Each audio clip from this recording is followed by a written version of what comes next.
এরাই হলো সবচেয়ে ভয়ঙ্কর বাড়িওয়ালা। যেই ভাড়াটেই তাদের বাড়িতে ভাড়া নিতে আসতো তাকেই তারা অজ্ঞান করে চোখ বের করে এবং কান কেটে সেলাই করে মেঝেতে পুঁতে দিত। কয়েক বছরের মধ্যে পুরো বাড়িটি জীবন্ত লাশে ভরে গেল। একদিন অ্যানা নামের একটি মেয়ে তাদের বাড়িতে ভাড়ায় আসলো। বৃদ্ধ দম্পতি তাকে খুব মায়া করলো, তার সাথে খুব ভালো ব্যবহারও করলো। তাই অ্যানা খুব নিশ্চিন্তে সে বাড়িতে থাকতে শুরু করলো। কিন্তু এক রাতে অ্যানা তার দেয়াল থেকে খুব অদ্ভুত শব্দ শুনতে পেল। সে ধীরে ধীরে দেয়ালের দিকে এগিয়ে গেল এবং দেয়ালে হাত বুলাতে থাকলো। তখনই সে দেয়ালে অদ্ভুত কিছু কুঠুরি দেখতে পেল। প্রথমটি খোলার সাথে সাথেই সে কিছু অদ্ভুত বোতল দেখতে পেল এবং বড়টি খোলার সাথে সাথে সে একটি শুকনো লাশ দেখতে পেল, যা দেখে অ্যানা একদমই ভয় পেয়ে অনেক জোরে চিৎকার করে।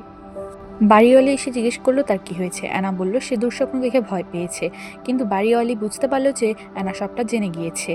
তখনই বাড়িওয়ালি তার স্বামীকে মেসেজ দিয়ে আসার জন্য বলল।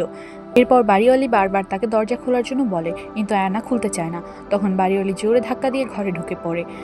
তখনই অ্যানা তার পাশে একটি ভারী জিনিস নিয়ে বাড়িওয়ালির মুখে মারলে বাড়িওয়ালি পড়ে যায়। এরপর অ্যানা পেছনে সিঁড়ি দিয়ে দৌড়াতে দৌড়াতে নিচে নামে। তখন দেখে বৃদ্ধ বাড়িওয়ালা এসেছে। বৃদ্ধ বাড়িওয়ালা তাকে একটি ইঞ্জেকশন দিয়ে অজ্ঞান করে ফেলে। অ্যানার যখন জ্ঞান ফিরল তখন দেখলো বাড়িওয়ালি তার অপারেশন করতে যাচ্ছে। ঠিক তখনই বাড়িতে কলিং বেল বেজে উঠল। এরপর কি অ্যানা বাঁচতে পারবে? পরবর্তী ভিডিও দেখতে হলে সাবস্ক্রাইব করুন আমাদের চ্যানেল।